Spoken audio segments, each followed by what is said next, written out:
नमोस्तु गुरुदेव। भारत स्त्री को देवी स्वरूप पूजने वाला देश है, पर वर्तमान में छद्म नारीवाद के एक आलोक में स्त्री को भोग्या मानकर बाजार की वस्तु बना दिया गया है और ये साहित्य में भी घर करते जा रहा है। लगातार स्त्री अश्लीलता की तरफ बढ़ती जा रही है साहित्य के अंदर। इससे कैसे बचा जा सकता है और साहित्यकार अपने आप को कैसे सुरक्षित रख सकता है? इसमें मैं कहता हूँ ये सब बहुत अच्छे से बच सकता है यदि सोच बदला जाए। हमारे देश में स्त्री को स्त्री के रूप में नहीं, उन्हें माँ, बहन और देवी के रूप में देखने की दृष्टि की गई। वर्तमान में स्त्री को एक भोग्या के रूप में प्रस्तुत किया जाने लगा। भले लोग कहते हैं नारी चेतना का विकास हो, नारी सुरक्षा की बात लोग करते हैं, पर ये भूल जाते हैं कि नारीत्व की सुरक्षा में ही नारी की सुरक्षा है। नारीत्व को नष्ट करके हम नारी को सुरक्षित कहाँ रख पाएंगे?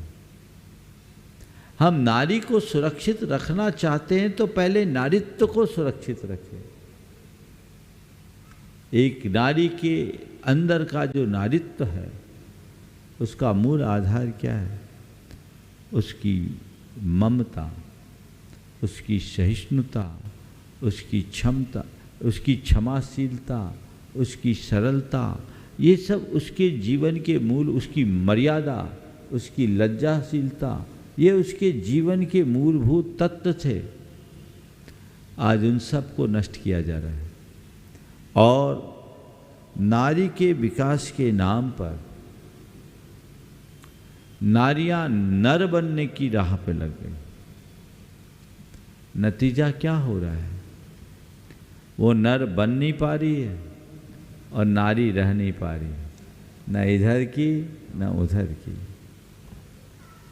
सबसे पहले मैं कहूँगा कि नारियां खुद को कमतर न समझे। नारी के अभाव में नर का जीवन अधूरा है। एक नारी नारी बनकर रहे, वो नर बनने की होड़ में न लगे। प्रकृति में न नर में कोई, नर और नारी दोनों की बराबरी से भूमिका है। नर के अभाव में नारी और नारी के अभाव में नर, कोई भी सुरक्षित नहीं है। और ये प्रकृति तभी सुरक्षित है और व्यवस्थित है जब तक नर नारी दोनों समान रूप से व्यवस्थित है। इसलिए नारियां नारी बने, नर बनने की कोशिश न करें। लेकिन जब से उपभोक्तावादी सोच बढ़ी है तब से तो नारियों को इसी रूप में प्रस्तुत किया जाने लगा है।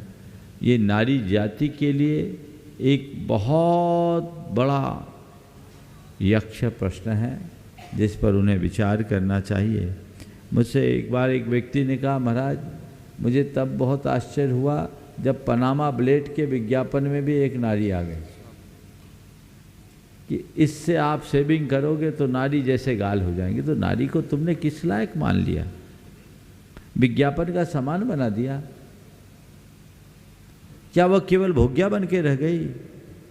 नारी माँ है, बहन है, देवी है, वह हमारे जगत की विधात्री महाशक्ति है। उसे उस रूप में देखने की कोशिश करनी।